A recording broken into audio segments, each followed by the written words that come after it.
Hello YouTube, and welcome back to another book review from me, your host, Logan Albright. Today is the third week of my Spooky Stories for a Spooky Season project, where I'm reading a different horror short story anthology every week in October, leading up to the best holiday ever, Halloween. So, the last couple of weeks, I've read books which I would call, pretty subtle and classy. And there's some, the first one was more modern, but the last one was fairly Victorian feeling in the stories. There's a lot of mystery and a lot of atmosphere in them. And they're kind of finely textured ghost stories with a lot of ambiguity. This week, I'm reading something different, and it's from one of my favorite authors.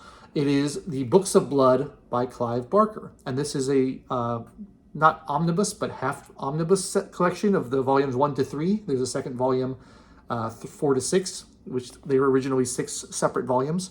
And these are among the first books that Clive Barker published in his career. Now, I've been a fan of Clive Barker for a while.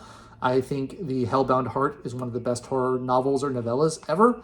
I love The Thief of Always. I liked Cabal. I liked Weave World a lot. I like his kind of fantasy stuff. And I'm a huge fan of the movie Hellraiser, which I think is a great movie.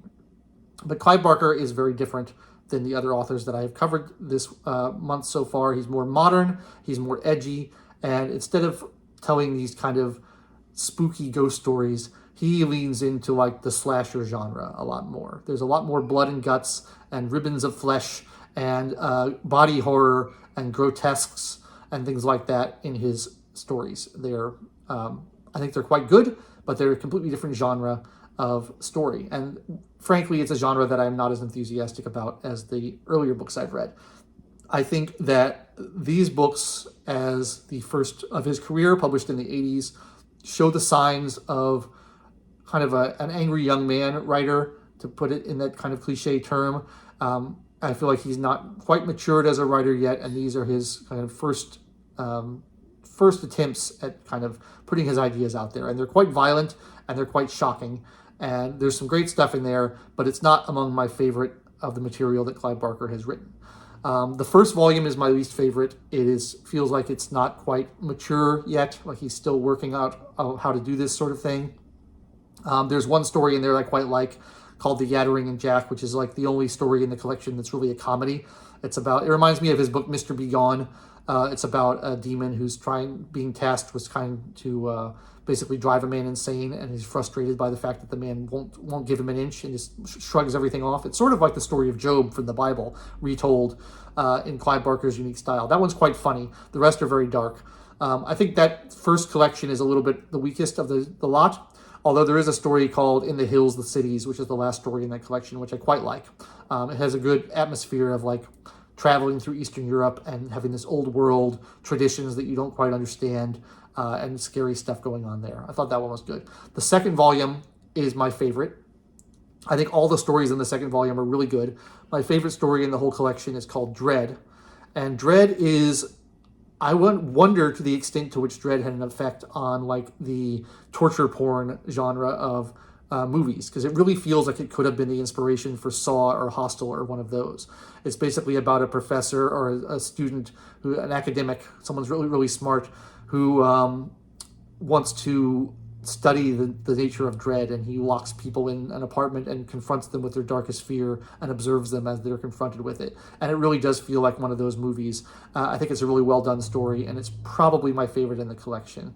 There's a couple other good ones in there. There's one called Jacqueline S., Her Will and Testament, which is about a woman who's been given basically unlimited power over the flesh of other people, and what that does to her and what that does to the people who come in contact with her. That's a really kind of disturbing meditation on the nature of power, which I really liked. There's a few other stories in there that I think are really good. There's one called Hell's Event, which is about a race being run where the stakes are incredibly high and involve apocalyptic proportions. I think that's a great story. So those are some of my favorite stories. And then the third volume, by the time I got to the third volume, because this is quite a long book, it's like 500 and something pages, lots of different stories in there. By the time I got to the third volume, I was starting to get a little fatigued of the constant rivers of gore and grotesque things that he was conjuring up. I feel like it got a little bit repetitive towards the end. Although the story ideas are good, I just wasn't shocked by it anymore, and I felt like it was starting to get a little bit old. So I kind of lost interest by the third volume. But I think that second volume is really excellent. I'm really reminded, this is, I don't know how apt a comparison this is, but I kept thinking about this when I was reading this book. There's a band that I really love, one of my favorite bands. They're an electronic duo called Coil, and they were really influential in the early 80s as a industrial band, and then they became really influential as an electronica band later on. And, they're kind of niche, like not that many people know them, but they are, people who are in the know about electronic music or about industrial music worship this band because they're so cool and so great. And they are two gay men who are a partnership, and their early work is very violent and confrontational and noisy. And then their later work becomes much more subtle and meditative and almost beautiful at times. And it reminds me a lot of Clive Barker, who is also a gay man and also from Britain, as Coyle is. And I feel like the similar pattern has happened with his work. Like his early work is just so violent and confrontational and just lashing out kind of feeling. And then it becomes more fantasy oriented and more nuanced as he gets older and more mature. That's my feeling. So that comparison kept coming to mind. I don't know if it's apt or not, but if you haven't checked out the band Coil and you like that style of music, I do recommend them. They are quite amazing. Their stuff is hard to find because they are both dead, and their record label is not good about reissuing things. But you can get, I think it's all on Bandcamp now or something. Anyway, I digress. The Books of Blood. Of the 3 collections I have read so far this month, this is probably my least favorite because, like I said, I prefer Barker's later work. And I tend to like more ghost story, spooky stuff rather than like slasher, horror, gore, body horror kind of stuff. But it is a very original collection, full of unique ideas, full of good writing. Clive Barker is unquestionably a master of prose. He's very good. And so if you like his other work and you want to read more of his, and you don't mind that kind of extremity, that kind of shock value stuff, you might want to check out this. I'm not in a big hurry to run out and buy volumes 4 through 6, but I know that there are 3 more volumes of Books of Blood for those who want to partake of that sort of thing.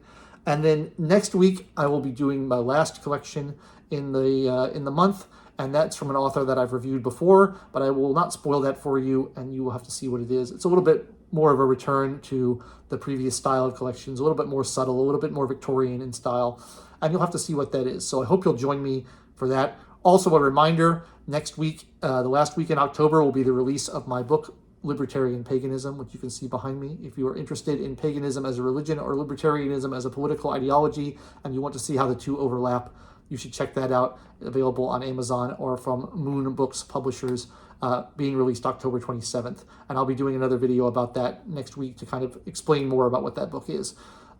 So thanks for watching. If you enjoyed Clive Barker's The Books of Blood or any of his other work, please leave me a comment down below and let me know. If you have any questions for me, I always respond to my comments, so happy to see those. If you enjoyed the review, please like the video, subscribe to the channel, click the bell for notifications. Be sure to tune back in next week for the final installment of spooky stories for a spooky season.